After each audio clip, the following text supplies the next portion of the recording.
එහෙනම් අපේ වැදගත්ම කාරණේ තමයි මෙච්චර හානියක් සිද්ධ වෙන්න තියෙන මේ මෙඩිකේෂන් එරර්ස් කියන ඒවා වළක්වා ගන්න එක. මේ ජීවිත හානිවල තියෙන අවදානම වළක්වා ගන්න එක. ඉතින් ඒ සඳහා අපි මොකද්ද කරන්න ඕනේ? පළවෙනි එක තමයි proper documentation. ඒකට මේ documentation කරන අවස්ථාවේදී රෝගියාගේ ඇලර්ජිස් සඳහන් කරලා තියෙනවනම් ඒ වගේම drug එකේ name එක, dose එක, eligible description එකක් හරියට ලියලා තියෙනවනම් මේ තියෙන දේවල් අපිට වළක්වා ගන්න හැකියාව තියෙනවා. අපි සමහරවිට drug එකේ name එක ලියන්නේ භාගයයි, dose එක හරියට ලියවෙන්නේ නැහැ නේද? ඉතින් අන්න ඒ වගේ දේවල් නියමාකාරයෙන් කිරීම තුළ අපිට මේ medication errors වළක්වා ගන්න පුළුවන්. අනිත් එක තමයි ඩිජිටල් ටෙක්නොලොජි එක. ඉතින් මේ ඩිජිටල් ටෙක්නොලොජි එකට අපි යනකොට මේ සඳහා මේකෙදි සිද්ධ වෙන්න තියෙන මේ එරර්ස් ගොඩක් අඩු වෙනවා. මොකද ඒක සඳහන් වෙලා තියෙනවා. ඒකෙන් කරෙක්ට් කරනවා. ඉතින් ප්‍රෙස්ක්‍රයිබ් කරනකොට මේ ආකාරයෙන් ඉලෙක්ට්‍රොනික ක්‍රම භාවිතා කරනවා නම් මේ ඉලෙක්ට්‍රොනික හෙල්ත් රෙකෝඩ්ස් පවත්වා ගන්නවා නම් මේ තියෙන එරර්ස් අවම කරන්න පුළුවන් කියලා කියනවා.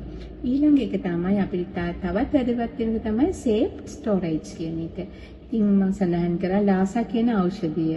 එතකොට මේ ලාසා කියන ඖෂධය එහෙම නැත්නම් HAM, ඒ කියන්නේ HAM කියන මේ ඖෂධ, මේ මෙඩිකේෂන් අපි ඉතාමත් පැහැදිලි ලෙස මේක බාට්ටු වල, තමන්ගේ ඒකකවල, තමන්ගේ එහෙම නැත්නම් ඩිස්පෙන්සර් මේක ඇහිරීම කරන්න ඕනේ.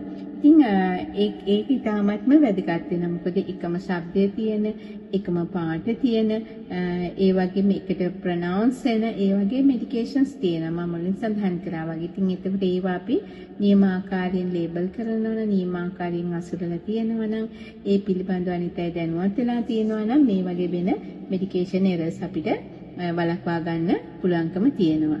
ඊළඟ තමයි මේ ෆාමසිස්ට් ඉන්වෝල්ව්මන්ට් එක. ඒතර මෙඩිකේෂන් රිවිව්ස් වලදී මේ ක්ලිනිකල් ෆාමසිස්ට්ලා මේකට ඉන්වෝල්ව් වෙලා මේ පිළිබඳව කටයුතු කරනවා නම් ඇත්තටම මේ මෙඩිකේෂන් එරර්ස් තවත් වළක්වා ගන්න පුළුවන්කම තියෙනවා.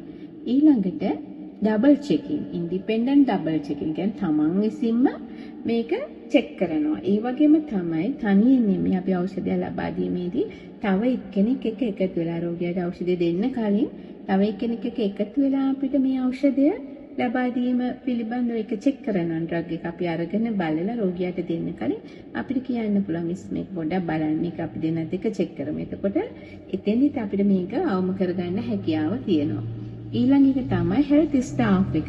දිනෙන් දින හෙල්ත් මේ නොලෙජ් එක අපි අප්ඩේට් කරගන්න ඕනේ. එතකොට හෙල්ත් කේර් ස්ටාෆ් එක නිතරම අපි දැනුවත් කරන්න ඕනේ, ට්‍රේනින් කරන්න ඕනේ. ස්පෙෂලි දැන් මේ වගේ දේවල් ලාසා කියන ඖෂධය, ඒ වගේම මේ අනතුරුදායක HAM කියන ඖෂධ, මේවා මොනවද, මේවා කොහොමද තැම්පත් කරන්නේ, මේවා ගන්නෙ කොහොමද, එතකොට මේ වගේ සිද්ධ වෙන්න පුළුවන් වැරදි මොනවද, මේ දේවල් පිළිබඳව අපි හෙල්ත් කේර් ස්ටාෆ් එක නිතර ට්‍රේනින් කරන්න ඕනේ.